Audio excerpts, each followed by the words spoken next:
বছরের শুরুতে নিয়োগের দাবিতে পথে চাকরি প্রার্থীরা, থালা হাতে মিছিলে 2022-এর টেট পরীক্ষার্থীরা। আজ বছরের শুরুতে একেবারে চাকরি প্রার্থীরা রাস্তায় নেমে পড়েছে, প্রতিবাদে নেমেছে।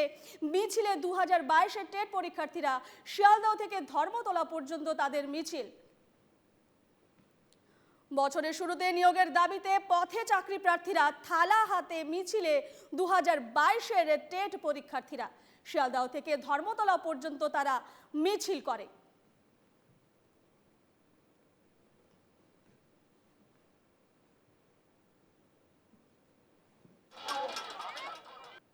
রাজ্যে প্রতি বছর টেট পরীক্ষা নিচ্ছে, কিন্তু নিয়োগ করছে না। চাকরি চুরি করেছে। রাজ্যের স্কুলগুলোতে শিক্ষক নেই।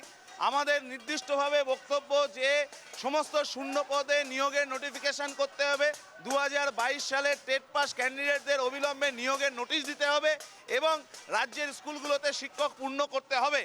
এই যে এখানে কোনো মামলা নেই, কিন্তু রাজ্যের মুখ্যমন্ত্রী বলে মামলা আছে, এখানে কিন্তু কোনো মামলা নেই। তাহলে যারা পাশ করে বসে আছে, টেট পরীক্ষা হলো, কিন্তু যারা পাশ করে বসে আছে তাদের কি হবে? তাদের দ্রুত স্বচ্ছ নিয়োগের দাবিতেই রাস্তায় নেমে আন্দোলন। যে আপনি বারবার পরীক্ষা নেবেন, পরীক্ষার ধোঁয়া দেবেন, তারপরে হচ্ছে টাকা তুলবেন পরীক্ষার নাম করে, এটা তো হতে পারে। 2022-এর ডিসেম্বর মাসে পরীক্ষা দিয়েছিলাম, 10ই ডিসেম্বর, কিন্তু আমাদের ফেব্রুয়ারিতে 2023-এর ফেব্রুয়ারিতে রেজাল্ট বেরিয়েছে। এক বছর কেটে গেল, আমরা তো নিয়োগের ইন্টারভিউই পাইনি। আর নিয়োগ তো দূরের কথা, আমাদের এখনো ইন্টারভিউটাই হয়নি। আমাদের স্টেজ জন্য আটকে রেখেছে, বিভিন্ন রকম অজুহাত দিয়ে পর্ষদ আমাদের আটকে রেখেছে।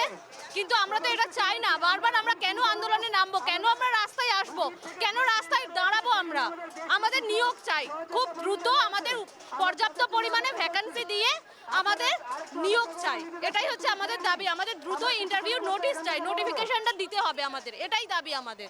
আমরা বাধ্য পথে নামতে। আজ 2017 সালের পর 2022 সালে পরীক্ষা দিয়ে আমরা পাস করেছি। আজকে 1 বছর হয়ে গেল। 5 বছর অপেক্ষার পর 1 বছর অপেক্ষা, 6 বছর 2024-এ পড়লাম, মানে 7 বছর রানিং। আজকে 7 বছর অপেক্ষারত আমরা। আর পাস ওরকম 22 পরীক্ষা পাস করে কি করব যদি আমরা নিয়োগ না পাই? বছর বছর টেট পরীক্ষা নিচ্ছে পর্ষদ, কিন্তু নিয়োগ কই? পাশের রাজ্য বিহারে বছর আবার টেট হলো। হ্যাঁ, টেট হয়েছে। ওরকম টেট আমরা চাই না, যে টেট নিয়োগ দিতে পারে না। ওরকম একটা কাগজের টুকরো নিয়ে আমরা কি করব? আমাদের নিয়োগ চাই, নিয়োগ। আজকে আমরা বাধ্য হয়েছি এখানে পথে নামতে। কেন নেমেছি এটা তো পর্ষদ সভাপতি ভালো উত্তর দিতে পারবেন আমাদের থেকেও, যে কেন নামছে ছেলেগুলো।